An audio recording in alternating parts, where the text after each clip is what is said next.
Hello everyone, I hope you all are well and welcome back again बेटा। तो अब हम डिस्कस करेंगे आपका next question number 2। Question number 2 आपका क्या कह रहा है, देखो इसने बोला if A B is parallel to C D and C D is parallel to E F. बेटा एक चीज़ का ध्यान रखना जो हमने 5th चैप्टर में की थी कि अगर दो चीज़ें आपस में इक्वल हैं, दो चीज़ें किसी सेम चीज़ के इक्वल हैं तो वो आपस में भी इक्वल हो जाती है। तो सेम है बेटा, अगर दो चीज़ें सेम चीज़ के पैरेलल हैं तो ये दोनों आपस में भी क्या हो जाएंगी, पैरेलल। तो यहाँ से लिख सकती हूँ that A B parallel to C D parallel to E F.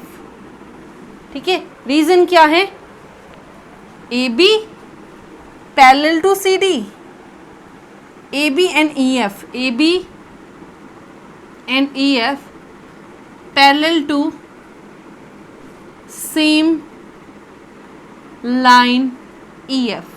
ठीक है, सेम लाइन के पैरेलल हैं तो तीनों आपस में भी क्या हो जाएंगी बेटा, parallel. I hope it is clear to everyone.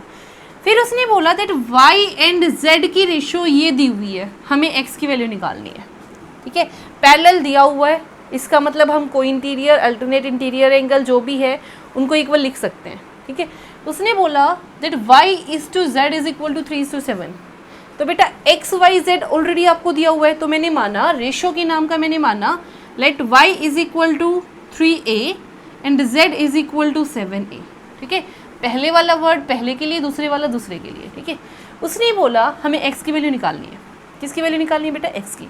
अगर मैं बात करूं ए बी पैरेलल है सी डी के, if A B parallel to C D, ठीक है, तो x और y दोनों प्लस करके क्या बनाएंगे, 180। रीजन को इंटीरियर एंगल, तो यहाँ से लिख सकती हूँ angle x plus angle y is equal to 180 degree. Reason को इंटीरियर एंगल, रीजन को इंटीरियर एंगल। ठीक है, फिर देखो बेटा यहाँ तो y और z की वैल्यू गिवन है, x कहाँ से आ गया, तो x की वैल्यू कैसे निकालेंगे बेटा। अगर मैं बात करूँ 2 मिनट के लिए मैं इसको रफ कर रही हूँ, देखो तो ये दोनों लाइन आपस में पैरेलल हैं तो x is equal to z, यहाँ से लिख सकती हूँ रीजन अल्टरनेट इंटीरियर एंगल। ठीक है, यहाँ से क्या लिखोगे, and if A B is parallel to E F then angle X is equal to angle Z. ठीक है, angle X is equal to angle Z, reason alternate interior angle, alternate interior angle. ठीक है, तो इसको इसमें put कर दो। ठीक है, इसको इसमें क्या कर दो, पुट। x की जगह पे क्या लिख सकते हो, z।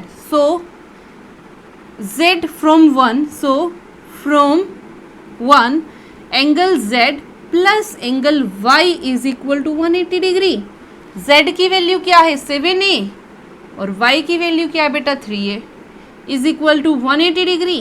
So 7a plus 3a it means 10a is equal to 180 and a is equal to 180 by 10, it means 18 degree. a की वैल्यू क्या आ गई, 18 डिग्री।